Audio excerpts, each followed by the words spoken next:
بسم اللہ الرحمن الرحیم۔ السلام علیکم۔ آج کل میری زیر مطالعہ کتاب ہے ڈاکٹر اسرار احمد کی سیرت النبی صلی اللہ علیہ وآلہ وسلم۔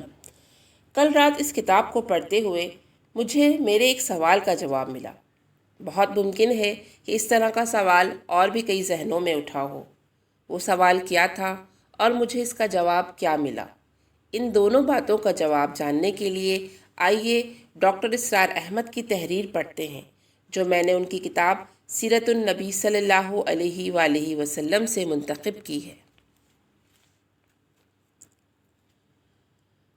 ہمیں وہ روایت ملتی ہے جس کی راویہ ام المومنین حضرت عائشہ صدیقہ رضی اللہ تعالیٰ عنہا ہیں، اور بخاری شریف میں یہ روایت پہلے ہی باب میں موجود ہے کہ جب آپ صلی اللہ علیہ وآلہ وسلم کی عمر شریف 40 کے لگ بھگ ہوئی تو آپ صلی اللہ علیہ وآلہ وسلم کو خلوت گزینی محبوب ہو گئی، اور آپ صلی اللہ علیہ وآلہ وسلم غار حرا میں خلوت گزینی اختیار فرماتے تھے۔ حببا الیہ الخلاء فکان یخلو بغار حرا۔ اس روایت سے معلوم ہوتا ہے کہ غار حرا میں آپ صلی اللہ علیہ وآلہ وسلم عبادت کرتے تھے۔ اب یہاں ایک سوال پیدا ہوتا ہے کہ وہ عبادت کس قسم کی تھی؟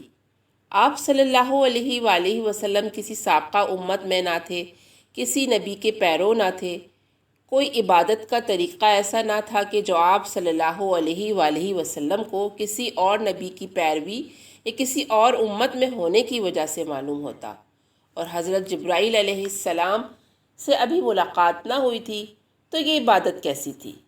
اس کا جواب شارحین حدیث نے یہ دیا ہے کہ کانا صفت تعبدہ فی غار حرا التفکر والاعتبار، یعنی غار حرا میں آپ صلی اللہ علیہ وآلہ وسلم کی عبادت غور و فکر اور عبرت پذیری پر مشتمل تھی۔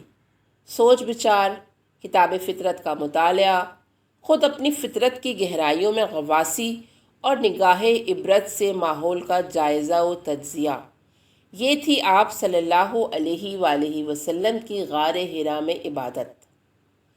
بقول علامہ اقبال، اپنے من میں ڈوب کر پاجا سراغ زندگی۔ جی، اس کتاب کی معلومات انشاءاللہ پھر شیئر کروں گی۔ یہ اس سلسلے کی پہلی کڑی تھی۔ اللہ ہم سب کا حامی و ناصر ہو۔